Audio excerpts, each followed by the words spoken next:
பொதுவாக நம்ம உடல் அப்படிங்கிறது இந்த பிரபஞ்சத்தோடைய மாதிரி வடிவுங்கிறது எல்லாருக்குமே தெரியும். இந்த பிரபஞ்சத்தில் உள்ள அனைத்துமே என்ன இருக்குது இந்த உடம்புக்குள்ள.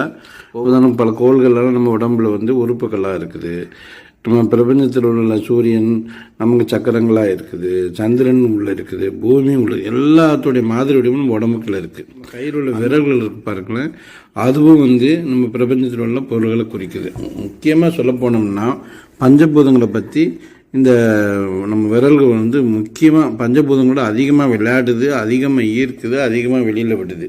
அதனால தான் கைகளுக்கு உங்களுக்கு பார்த்திங்கன்னா அதிகமான பவர் இருக்குல்ல. உதாரணமாக நம்ம பெருவிரலையும் ஆள்கார்களையும் ஒன்று சேர்த்தோம்னா அதுக்கு சின்முத்ரா அப்படின்னு சொல்லிட்டு நிறைய இடத்துல போஸ்டர் பார்த்துருப்பீங்க. ஆனால் அதனால் என்ன நடக்குது அப்படிங்கிறது இங்கே ஒரு முக்கியமான விஷயம். இந்த உலகத்தில் உள்ள ஒவ்வொரு உயிரும் ஒவ்வொரு பொருள் இயங்குறதுக்கு உயிருங்கிறது வேணும். பொருளாக இருந்தால் கரண்ட்டும்போம், உடம்பாக இருந்தால் உயிரும்போம். இந்த உயிருடைய சக்தி உடம்புல எப்படி வளம் வருது, அது எப்படி ஈர்க்கப்படுது, அது எப்படி எல்லாம் செயல்படணும் அப்படிங்கிற ஒரு தலைமைகன் கூட நம்ம சொல்லலாம்.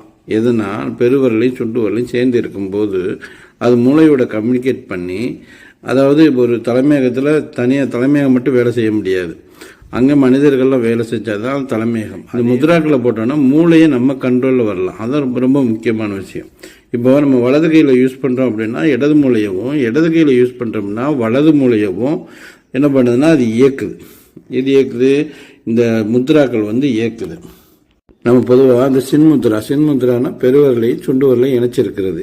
இந்த பொசிஷனில் இருந்து கொஞ்ச நேரம் கண்களை மூடி நம்மளுடைய சுவாசத்தையும் நம்ம கவனித்தோம் அப்படின்னு சொன்னால் ஆட்டோமேட்டிக்காக நம்மளுடைய உடம்பு, நம்மளுடைய இந்த பிரபஞ்சம், நம்மளுடைய உயிரோட்டம் மூணு பார்த்திங்கன்னா ஒரே நிலையில் இருக்கும், ஒரே நிலையில் உடம்புல நடக்கும்.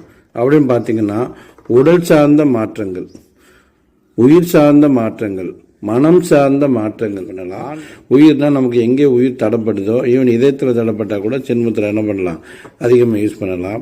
மனம் நம்ம ஒரு குழப்பவாதியாக இருக்கும், ஒரு தெளிவான முடிவு எடுக்க முடியல, சிந்திக்க முடியல, அது ஏதோ ஒன்று அப்ஸ்ட்ரக்ஷனாக இருக்கா அப்படின்னு சொன்னால் மனம் சம்மந்தப்பட்ட பிரச்சனைகளுக்கு சின்முத்திரை யூஸ் பண்ணலாம்.